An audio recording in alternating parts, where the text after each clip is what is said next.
Oh, howdy all, grab yourself a beer, it's time for some Path of Exile discussion.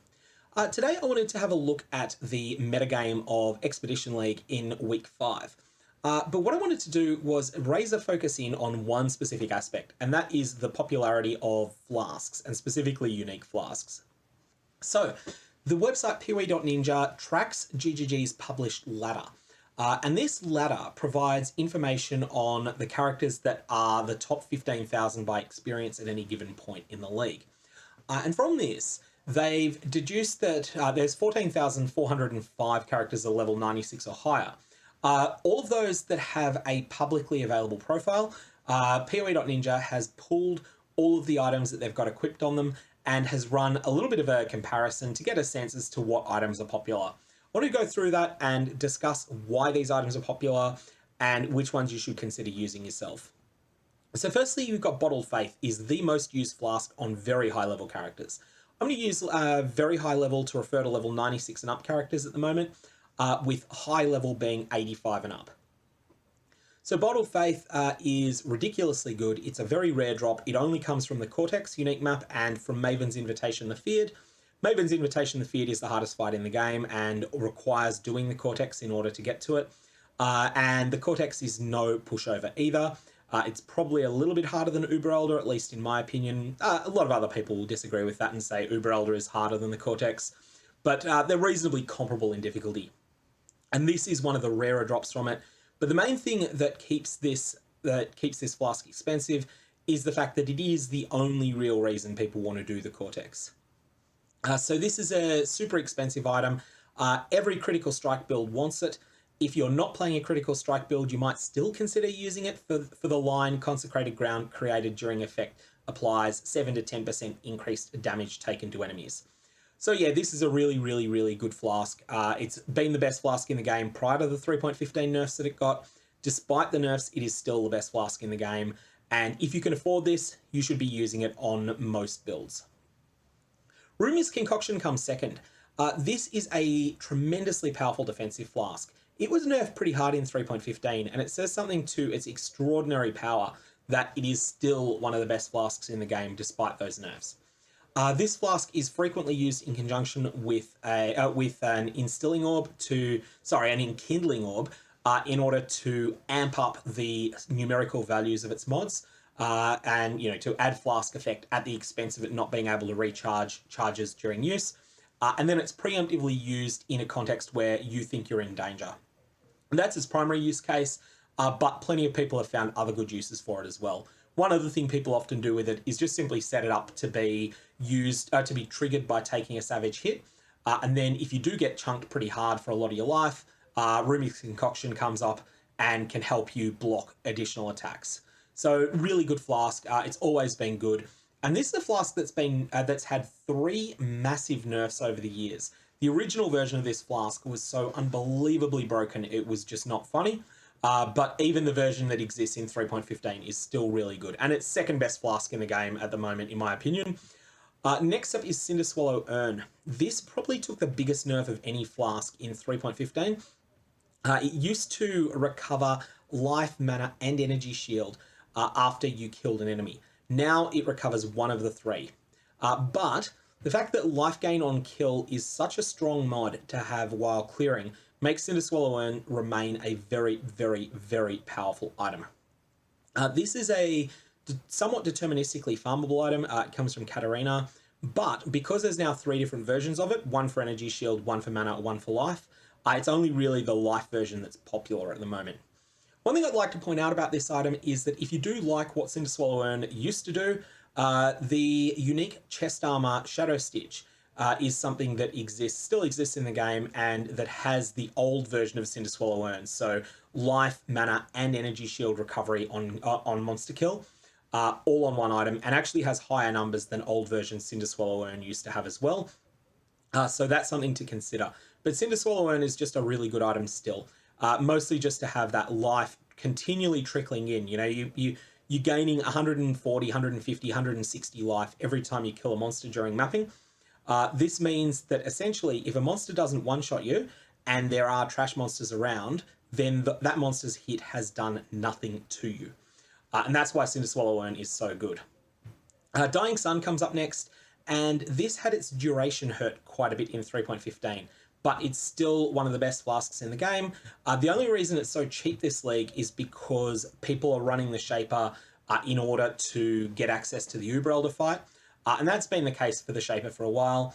People only run it because of the fragments to get access to Uber Elder, and the Shaper loot, there's just so much of it that floods the economy because people are generating these Uber Elder fragments that basically there's no real value to the Shaper's unique items. But don't let the Dying Sun's low price point fool you.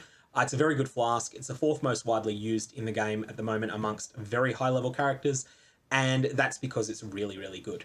Skills firing 2 additional projectiles during flask effect is just tremendous for damage projection.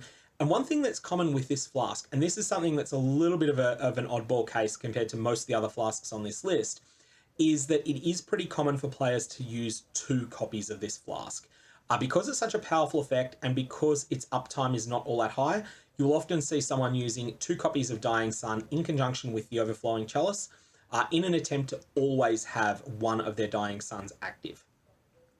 Taste of Hate is next, where Rumi's Concoction is the best defensive flask in the game. Taste of Hate is the second best, and Taste of Hate combines its defensive capabilities. So by turning physical damage that you suffer into cold damage, this allows your cold resistance to mitigate that damage rather than your physical damage reduction mitigating it. And it's much easier to stack cold resistance than it is to stack PDR. So for that reason, it's a powerful defensive effect. But also, Taste of Hate has gained a few benefits out of 3.15 as well. The main reason for this is that the 30% chance to avoid being frozen during flask effect and also for chill, this can be scaled up quite a bit by the use of an Enkindling Orb. Enkindling Orbs are the ones that apply an enchantment to your flasks that causes them to not gain charges while they're in effect, but also causes them to have some sort of increased effect. And one of the possibilities is a lot of flask effect. So Taste of Hate can easily end up being something like more than 50% freeze avoidance while it's active. In conjunction with 50% from somewhere else, such as the Raider Ascendancy, this can make you outright immune to freezes. And so this flask is really, really good and something that you should seriously consider if you're looking for a bit more defense on your character. Additionally, if you're dealing physical damage and you're not using brutality support, then you will get a bunch of extra damage out of that 10 to 15% of fizz added as extra cold. And if you're critically striking, this will help you freeze enemies as well. So yeah, really, really good item. Always has been good. Didn't take much in the way of nerfs in 3.15, and so it's sort of starting to close the gap with Rumi's as in this sort of contestation for the status of best defensive flask in the game. Next up, we have the Overflowing Chalice. This was dumpster tier before 3.15.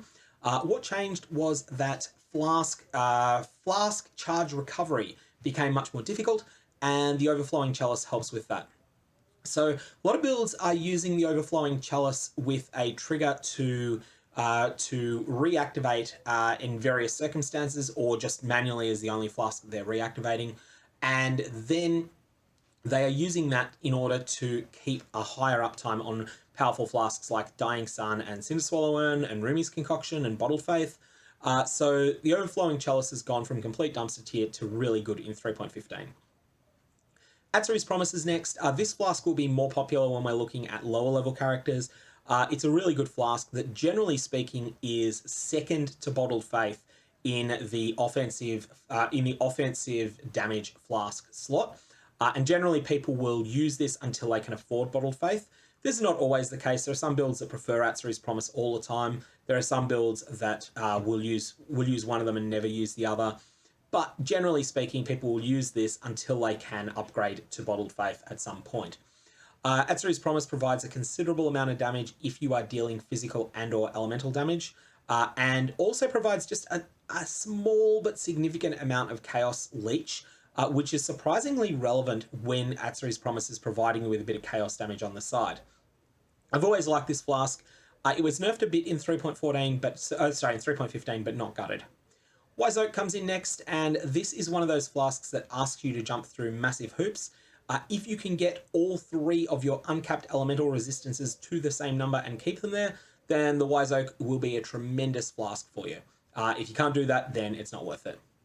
Lion's Roar comes up next. Like Bottled Faith, this provides a more multiplier to damage, but it is melee physical damage specifically.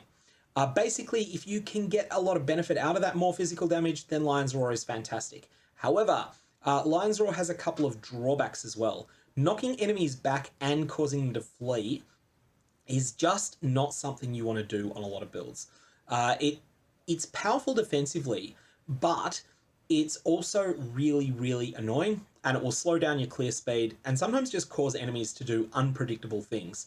For that reason, Lion's Roar is less popular than Bottled Faith, even though they sort of, broadly speaking, do a lot of the same things. And it's one of those flasks that's quite good, but if you can avoid using it, you'll always prefer to avoid using it if you can. Forbidden Taste comes next as a flask that no one used, and surprisingly, this went from no one using it in 3.14 to being one of the most popular, to being to the number 10 most popular unique flask in the game now. The reason for that is the ability to cause it to trigger.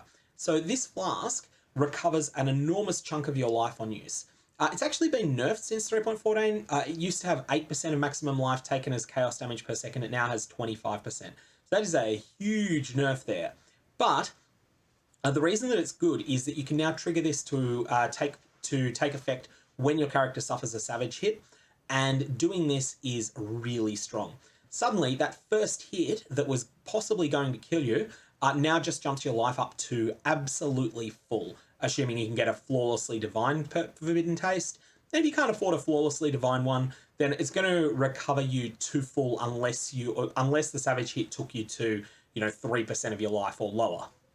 And then at that point, you've still got to deal with all that chaos damage you're going to be taking afterwards, but you can just run away from the fight and survive. You do need to have a fair bit of chaos resistance to use this well, but it is just a really good flask, and especially if you're building chaos resistance for other reasons, i.e. just not to get killed, then Forbidden Taste is a really good flask. Blood of the Karui is next. This is a life flask that recovers you to full life at the end of the flask effect. It's had some uses over time and various builds. Mostly speaking, it's used on builds that just have a tremendously large life pool.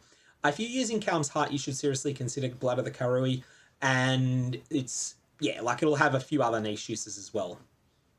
Rotgut is an interesting one. This used to be considered worse than a generic Quicksilver flask by most players. It's now coming to its own. It's not getting used a lot, 3% of very high level players, but it's still being used a little bit.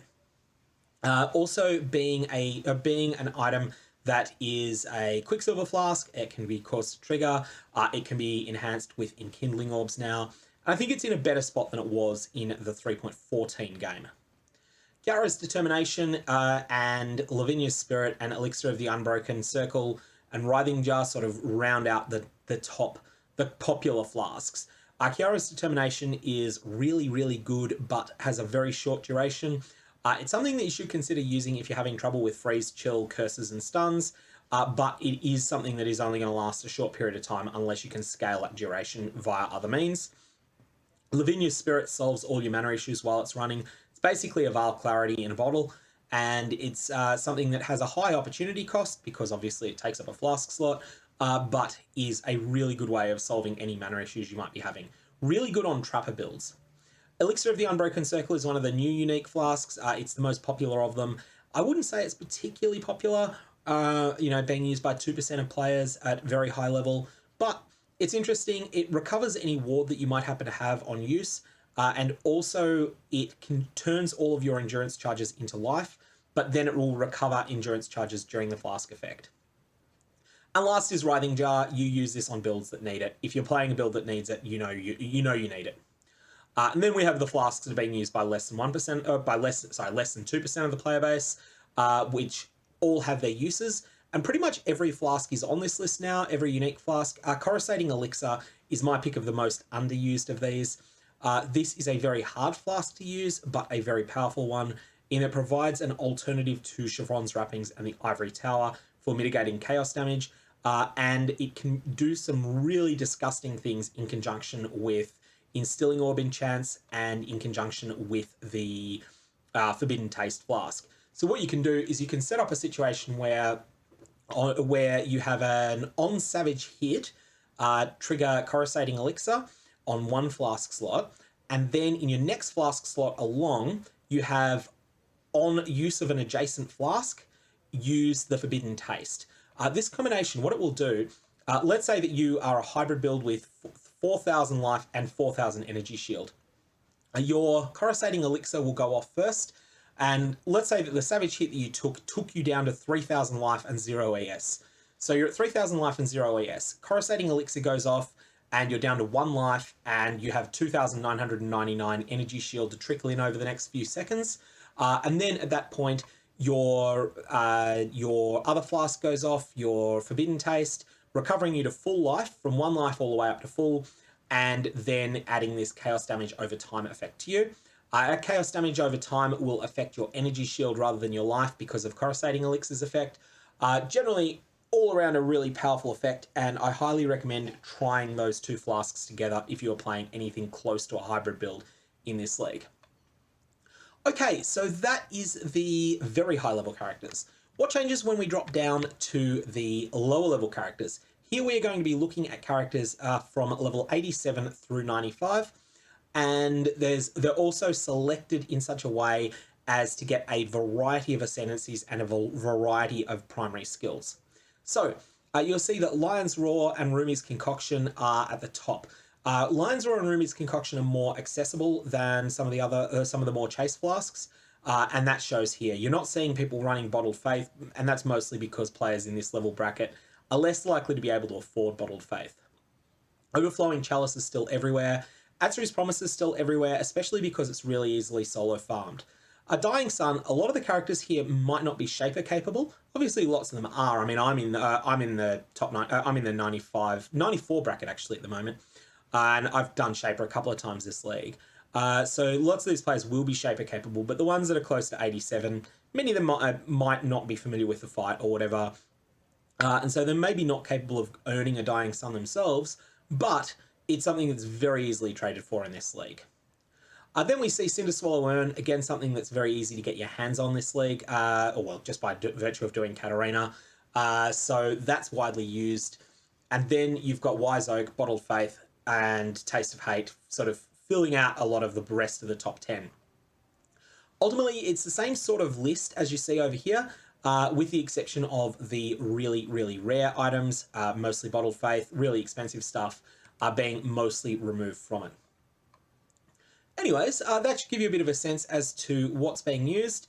Down the very bottom, of course, is Zerfi's Last Breath. This has not been in a good position for a very long period of time since it was nerfed, and some really niche things like Replica Lavinia's Spirit and Olroth's Resolve. But if you got any comments or questions, definitely fire away below. Otherwise, I'm going to leave it there, and may your Varlobs have interesting results.